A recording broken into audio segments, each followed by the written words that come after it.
Kashi news channel, सच है तो बोलेगा।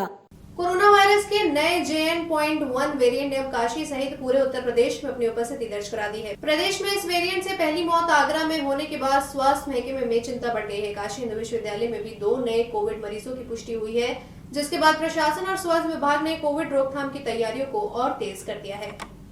बीएचयू के जीन विज्ञानी प्रोफेसर ज्ञानेश्वर चौबे के अनुसार JN.1 ओमिक्रॉन का ही एक सब वेरिएंट है जिसकी संक्रमण फैलाने की क्षमता अधिक है, लेकिन ये पहले की लहरों की तुलना में उतना घातक नहीं है।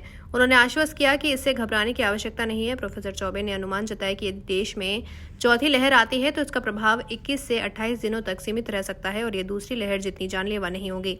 हालांकि उन्होंने आगाह किया कि पहले वैक्सीनेशन करा चुके लोगों को भी सतर्क रहने की जरूरत है, क्योंकि नया वेरिएंट पुरानी वैक्सीन के असर को कुछ हद तक बेअसर कर सकता है। JN.1 को सबसे ज्यादा संक्रामक माना जा रहा है, क्योंकि ये पहले संक्रमित हो चुके लोगों को भी दोबारा चपेट में ले सकता है।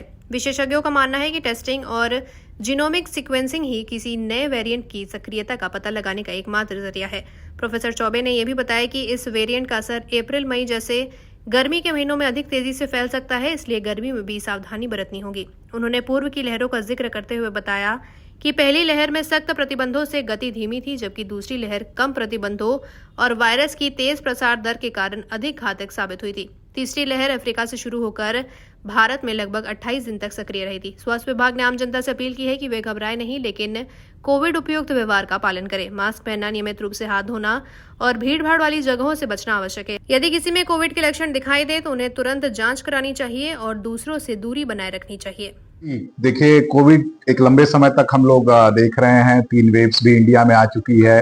अब जो एक वेरिएंट है जो कि एशिया में बहुत तेजी से फैला और हांगकांग, सिंगापुर में एक बहुत 28 to 30% केसेस जो है वो बढ़े, उसमें जो रिपोर्टिंग थी वो ये थी कि ओमिक्रॉन का एक सब वेरिएंट था JN.1, उससे उसके केसेस फैले क्योंकि ये 150% ज्यादा इन्फेक्टिव था।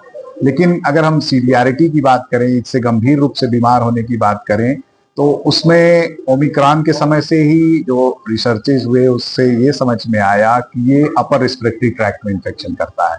तो इससे क्या होता है कि लंग्स हमारे जो है वो कहीं सीवियरली डैमेज नहीं होते हैं। लंग्स डैमेज नहीं होगा तो आदमी थोड़ा बहुत बीमार होगा, खांसी आएगी, वो ठीक हो जाएगा।